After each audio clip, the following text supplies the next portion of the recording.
Hi, everyone, and welcome to another edition of Becoming an Entrepreneur with Patrick Mafflin from Marine Accounts and Mortgages for Yacht Crew. How are you, Patrick?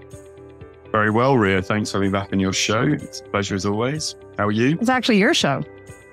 Well, that's true. I'd like to say our show, to be honest. Well, last time we talked about just what an entrepreneur was. Well, let's get into a little bit of how to get started, because some people have great ideas. They've got a concept of what it is that they want to do. How do they actually take that first step? I've given a lot of talks over the last couple of years on being an entrepreneur. And one of the things that I always identify with how to get started as an entrepreneur is to start to remove the blockers that people naturally put in their way to prevent one from actually facilitating ideas.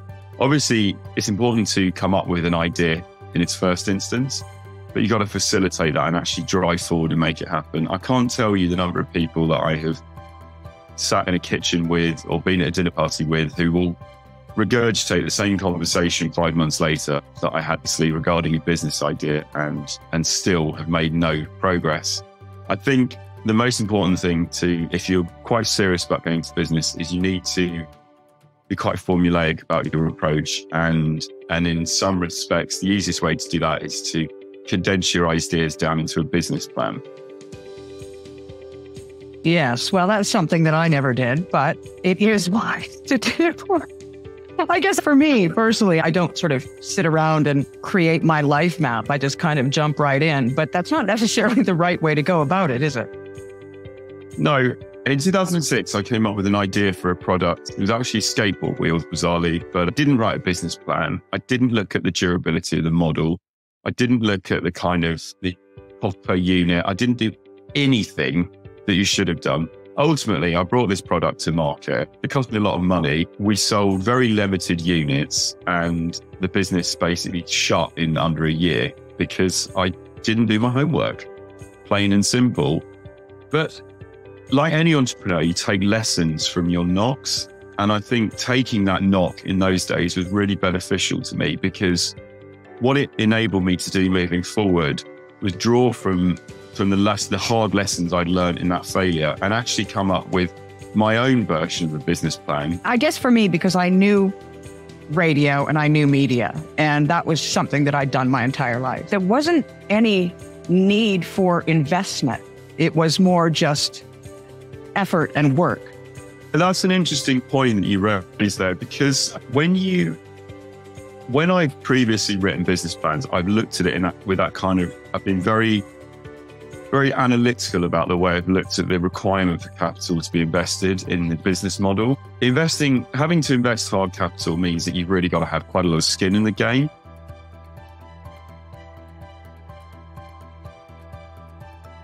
It's onerous. It can be frightening. It suddenly turns something that could be a nice idea and a bit of fun into something that can suddenly put you at high risk of losing a lot of money. A lot of high street banks offer you templates for business plans nowadays. NatWest, for example, is a famous UK high street bank, have got quite a good model online. They have broken away from the traditional template of an ultimate kind of business description, including obviously cash flow forecast, break-even points, and your standard model. And what they're looking at is they're looking at sort of feasibility studies and durability and risk analysis and things like that. So they've tried to keep it very much in the banking vernacular, but they've also put a spin on it to make it look a bit tasty. The way that I write a business plan is probably I look at how it's going to either impact or improve my lifestyle, which is my overarching aim in business. Because I studied engineering, I write it in a very much a sort of science format or an engineering format. So I start with a hypothesis of the idea. I then analyze the idea and ultimately conclude whether the idea is going to work and whether also it fits into the overriding conditions of how it will improve my lifestyle. Some businesses that you can launch can actually reduce your lifestyle. As you probably saw initially when you launched your business, Ridge, suddenly takes up so much of your time for little reward. Fortunately, both you and I have reached a point where we're starting to reap the benefits and the ideas that we've seeded. This business plan, it doesn't necessarily mean that they have to outlay money, because there are many different places online you can go to get that guidance in order to create that business plan. And if you are looking for capital, then it will help you create that plan in order to look for capital, correct? If you're looking for venture capital, first thing is the problem with VCs, it's kind of, as it's known, is that it ends up putting a steer on your business, because venture capitalists are going to want a return fairly soon from their investment. They're going to take a controlling stake in your business.